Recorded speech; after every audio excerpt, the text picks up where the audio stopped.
Your birthday is coming up, and when someone asks what you're doing, you say the one thing that confuses everyone: nothing. It's just another day. Suddenly, you're the weird one.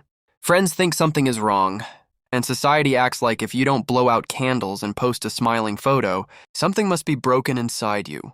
But what if you're actually more evolved than people give you credit for?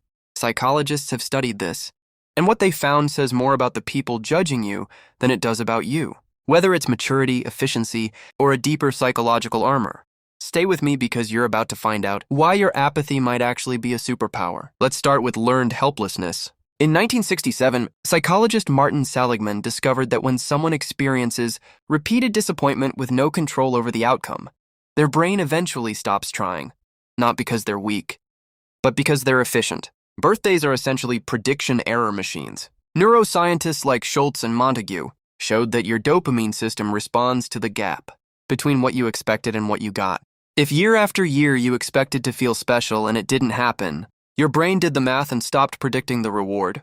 That just another day sentence wasn't born from coldness.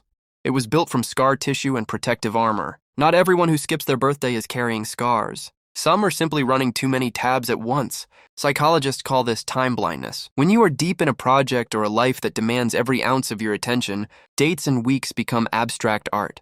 These people aren't avoiding their birthday or suppressing trauma. Their brain simply filed the date under not urgent right next to a rescheduled dentist appointment. It isn't that they don't care about themselves. It's that they are so engaged with the world that one specific square on a calendar just slips through the cracks. Then there is the third group, those who stepped off the hedonic treadmill. According to self-determination theory by researchers Ryan and Deasy, the most psychologically healthy people derive happiness from within, not from social rituals or 30 people singing off-key in a restaurant.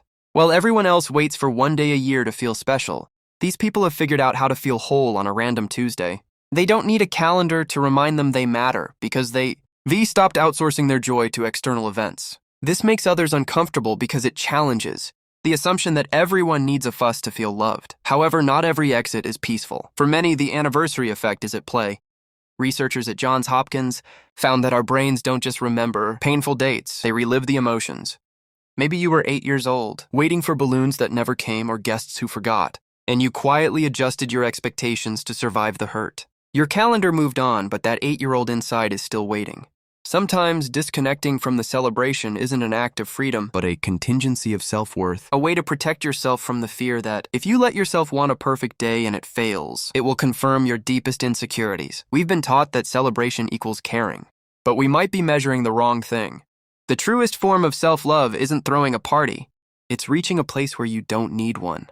If you spent your last birthday alone and the silence finally felt like enough, you aren't broken.